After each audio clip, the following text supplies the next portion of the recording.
એક ગાઢ જંગલમાં ટીકુ નામનો એક નાનકડો સસલો રહેતો હતો. તેને ચિત્રો દોરવાનો ભારે શોખ, પણ તેની પાસે પેન્સિલ નહોતી. તેથી તે જમીન પર લાકડીઓથી જ આડીઅવળી લીટીઓ કરીને ચિત્રો બનાવતો. એક રાત્રે ટીકુ જમીન પર લાકડીથી ચિત્રો દોરી રહ્યો હતો. ત્યાં જ એક તેજસ્વી તારો તૂટીને તેની સામે પડ્યો. એ તારામાંથી અદ્ભુત પ્રકાશ ફેલાયો અને તેમાંથી એક નાનકડી ચમકતી પેન્સિલ બહાર આવી. પછી તારામાંથી એક ધીમો અને મધુર અવાજ સંભળાયો. ટીકુ, આ કોઈ સામાન્ય પેન્સિલ નથી.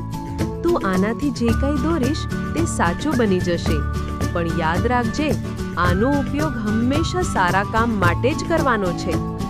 ટીકુ આ સાંભળીને ખૂબ જ ખુશ થઈ ગયો. સૌથી પહેલા તેણે એક વિશાળ કેરીનું ઝાડ દોર્યું અને જોતજોતામાં તેના ચિત્રમાંથી લટકતી મીઠી અને રસદાર કેરીઓવાળું ઝાડ ઉગી ગયું.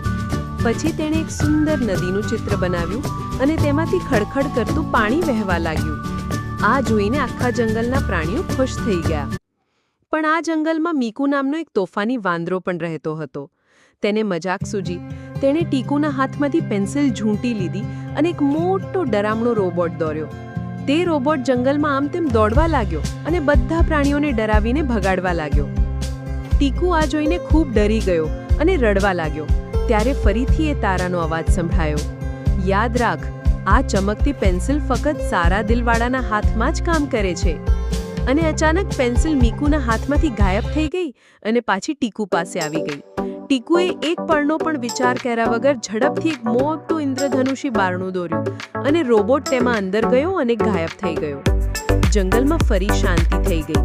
બધા પ્રાણીઓ ટીકુની પાસે આવ્યા અને તાળીઓ પાડીને બોલ્યા, ટીકુ, તું નાનો ભલે હો, પણ તારું દિલ ખૂબ મોટું છે. તે દિવસથી ટીકુ ચમકતી પેન્સિલનો ઉપયોગ ફક્ત જંગલ અને તેના મિત્રોને ખુશ કરવા માટે જ કરતો.